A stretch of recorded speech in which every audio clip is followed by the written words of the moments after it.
अस्सलाम वालेकुम रहमतुल्लाहि व बरकातुहू। प्यारे स्टूडेंट, अब तक आपने पढ़ा सबक नंबर 6 तक। आज पढ़ेंगे सबक नंबर 7, जिसको कहते हैं इंग्लिश में चैप्टर 7।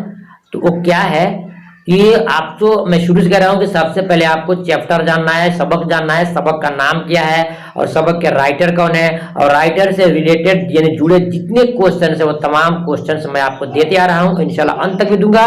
बस आपसे यही कहना है कि चैनल पर बने रहे और वीडियो को देखने के बाद हमारी काविश कोशिश मेहनत को देख ही रहे हैं आप किस तरह बनाता हूँ। तो आप वीडियो को एक लाइक दिल से हंसते हुए जरूर करना, क्योंकि आपका लाइक शेयर ही हमारे लिए सपोर्ट होता है और खुशी महसूस होती है और फिर आइंदा काम करने का दिल करता है। वीडियो को लाइक कर दीजिएगा और उसके बाद फिर अपने साथियों में शेयर करना, क्योंकि खुद सीख लेना ये बड़ी बात नहीं है, सीखने के बाद दूसरों को बांटना ये सबसे बड़ी इंसानियत है और बहुत हमदर्दी है। इंशाल्लाह फिर आपको साफ से बता रहे हैं कि आज पढ़ेंगे सबक नंबर 7 में। वो क्या है?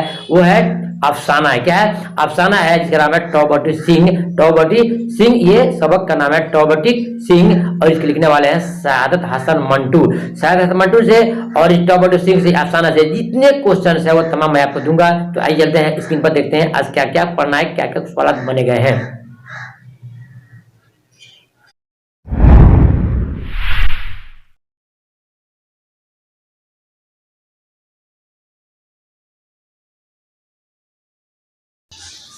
सवाल नंबर 1 में है सादत हसन मंटू कब पैदा हुए। सवाल को साफ साफ सुनिए, हमारे लिखावट में कुछ कमी हो तो इसको सुनिए ध्यान से। कि सवाल नंबर 1 में है सादत हसन मंटू कब पैदा हुए। ए में है 1914, बी में 1912, सी में 1900 और डी में है 1901। इसका राइट आंसर बी होगा, 1912 में इनकी पैदाइश हुई।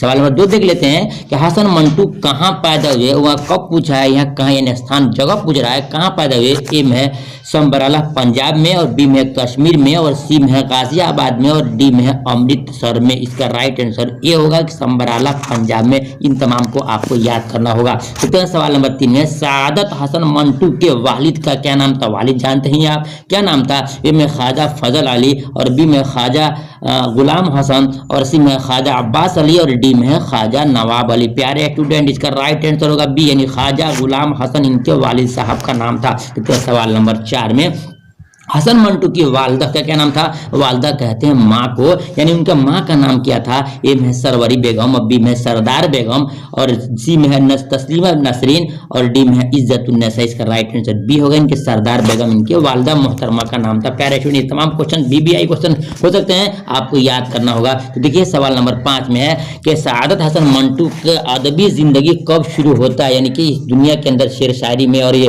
नाते कलामी कब आए हैं। तो अदबी जिंदगी शुरू किया। तो इसका राइट देखते हैं 1933 है, बी में है 1933 है, 1993 है और सी में 1940 और डी में 1995। इसका राइट आंसर होगा ए, यानी कि 1933 में अदबी जिंदगी इनका शुरू होता है। देखते हैं सवाल नंबर 6 में सादत हसन मंटू का पहला अफसाना कब शाया हुआ। ये वो तमाम क्वेश्चन है जो इम्तिहान में आपसे पूछे जाते हैं, याद करना होगा कि सादत हसन मंटू का पहला अफसाना कब शाया हुआ। ए में 1930 और बी में 1934 और सी में 1933 और डी में 1940। इसका राइट आंसर होगा बी, यानी 1934 में इनका अफसाना शाया हुआ। देखते हैं सवाल नंबर 7 में इनका पहला अफसाना किस नाम से किस रसाला में शाया हुआ ये निकला था। ये बहुत जबरदस्त क्वेश्चन है। ए में तकाजा के नाम से अल हिलाल में और बी में आवारगी के नाम से अल बलाग में और सी में तमाशा के नाम से खल्क में और डी में यकीन के नाम से निरंग में। प्यारा स्टूडेंट, इसका राइट आंसर होगा सी, यानी कि तमाशा के नाम से शाया हुआ था।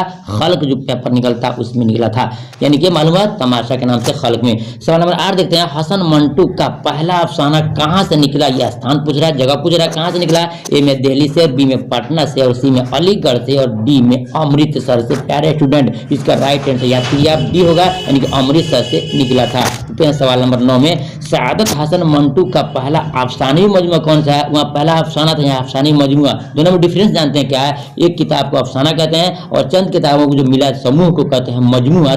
मजमुआ पूछ रहा है कि कौन सा है। इसका देख रहा है कि ए में है आतिश पारे जो 1936 में निकला था और बी में है शिकारी जो 1935 में और सी में है घमंड जो 1932 में और डी में है पड़ोसन जो 1934 में। इसका राइट आंसर होगा ए, यानी कि आतिश पारे है जो 1936 में हुआ। इस पे एक और सवाल बन सकता है कि पूछ सकता है कि आतिशबाजी कब शाये हुआ, तो आप याद करना होगा 1936। दोनों को परफेक्ट याद रखिएगा। सवाल नंबर 10 देख लेते हैं कि सआदत हसन मंटू की शादी कब हुई। ये तो जरूरी चीज है, सवाल में शादी करता ही है, शादी इनकी भी हुई थी, तो पूछता है कि कब शादी कब हुई है। 19 में है 1938 और बी में है 1939 और सी में 1940 और साथ में डी में है 1941। इसका राइट आंसर होगा बी, यानी 1939 में इनकी शादी हुई। तो आगे देखते हैं कि शादी हुई तो शादी किससे हुई पूछ सकता है। उनके बीवी का नाम क्या है। ए में सैयद मुस्तफा हसन मंटू की शादी किससे हुई। ए में बेगम रसिया से और बी में बेगम सादिया से और बी में है बेगम हजरत महल से और डी में है बेगम सुफिया से। इसका राइट आंसर डी होगा, यानी बेगम सुफिया से इनकी शादी हुई थी। अगर देखें सवाल नंबर 12 में सआदत हसन मंटू का इंतकाल कब और कहां हुआ। दोनों पूछ रहा है कब और कहां हुआ। ये दो क्वेश्चन बन सकता था लेकिन हमने एक कर दिया, याद कीजिएगा। ए में है 1951 रांची में और बी में है 1955 पाकिस्तान लाहौर में और सी में है 1954 मुंबई में और डी में 1953 लखनऊ में। इसका राइट आंसर होगा प्यारा स्टूडेंट बी, यानी 1955 पाकिस्तान लाहौर में इनका इंतकाल हुआ। अब देखते हैं सवाल नंबर 13 में सआदत हसन मंटू क्या थे। बहुत क्वेश्चन ये बीबीआई क्वेश्चन पूछ सकता है आपसे कि आप ए में आप नाविल नगार और बी में अफसाना नगार और सी में गजल गो और डी में मजमून नगार। इसका राइट आंसर बी होगा, अफसाना नगार थे। अब आइए वो तमाम चीज दिखाते हैं। कुछ किताबें इनकी है जिनको आपको याद करना जरूरी है, इम्तिहान में पूछ सकता है। इन जो किताबें आपको अलग अलग याद करना होगा। देखिए लिखा है कि सआदत हसन मंटू की चंद किताबों का नाम जानिए। बू, ठंडा गोश्त, काली सलवार, धुआं, खोल दो, ये सब अफसाना, ये सब क्या है अफसाना। याद रखिएगा, आपको पूछ सकता है कि ठंडा गोश्त क्या है।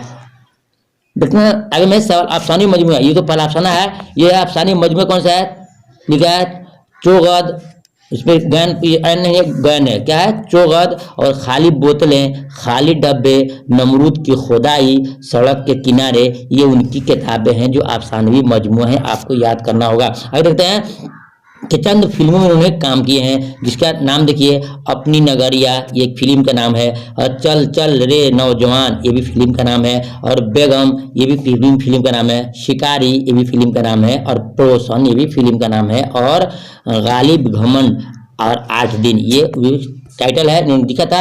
वो तमाम क्वेश्चंस है जो हमने आपको दिया, ये आपको याद करना जरूरी है। इसी में आपसे कह दूं कि देखिए ये जितने क्वेश्चन अपने आप तो यानी 12-13 तो क्वेश्चन आपने सुना है, ये क्वेश्चन आपकी किताब में बने हुए नहीं है। हमारे स्टूडेंट इसी में अगर फंस जाते हैं, इसलिए आपको देखना होगा, याद करना होगा। आइए किताब में जो क्वेश्चन है, किताब खोल कर देखिएगा, आपको मिलेगा।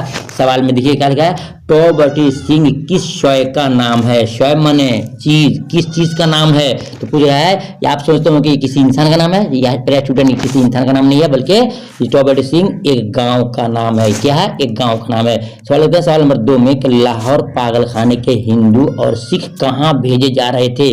वो जवाब देंगे कि हिंदुस्तान भेजे जा रहे थे, जो लाहौर पाकिस्तान है और वहाँ के लोग यहाँ भेजे जा रहे थे। सवाल नंबर 3 में है कि उस पागल का नाम बताइए जिसने अपने मुतालिक मोहम्मद जिन्ना होने का ऐलान कर दिया था। जवाब है उस पागल का नाम मोहम्मद अली था, उसका नाम मोहम्मद अली था और अपने आप को जिन्ना जोड़ लिया था। सवाल नंबर 4 देखते हैं कि टॉबर्टी सिंह का असल नाम क्या था।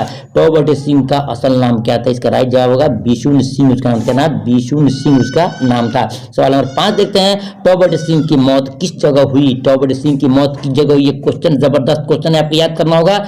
टॉबर्टी सिंह जमीन के उस टुकड़े पर जिसका नाम कोई नाम नहीं है, यानी जब वहां से हिंदुस्तान पाकिस्तान भेजा जा रहा था तो एक सीमा होता है, बॉर्डर है, जो न हिंदुस्तान है न पाकिस्तान है, बिल्कुल सीमा है, वहीं पर उसकी मौत हुई थी। आप कहीं भी उसको देख सकते हैं, यही लगाते याद कीजिएगा कि जमीन का वो हिस्सा है जिस पर किसी का नाम नहीं था, उसी पर उसकी मौत हुई थी। तमाम क्वेश्चन हम लोग आपको दिया। फिर मैं आपसे कहूँगा प्यारे स्टूडेंट, हमारी काविश कोशिश आपको अच्छी लगी होगी तो आप वीडियो को दिल से लाइक कीजिएगा और अपने साथी में शेयर करना। इंशाल्लाह ऐसे ही 1 से 2 दिन कभी एब्सेंट होता है, ये माहौल के एतबार से होता है, फिर आपको 1 दिन के नागे के बाद आपके पास वीडियो भेजते रहेंगे। आपसे गुजारिश है तमाम वीडियो को पढ़िए। ये वीडियो नंबर 7 है, आपको 1 से लेकर 7 तक पढ़ लेंगे, फिर आपको इंशाल्लाह 10 का टेस्ट होगा। फिर मिलते हैं दूसरी वीडियो में, इजाजत दीजिए, खुदा हाफिज।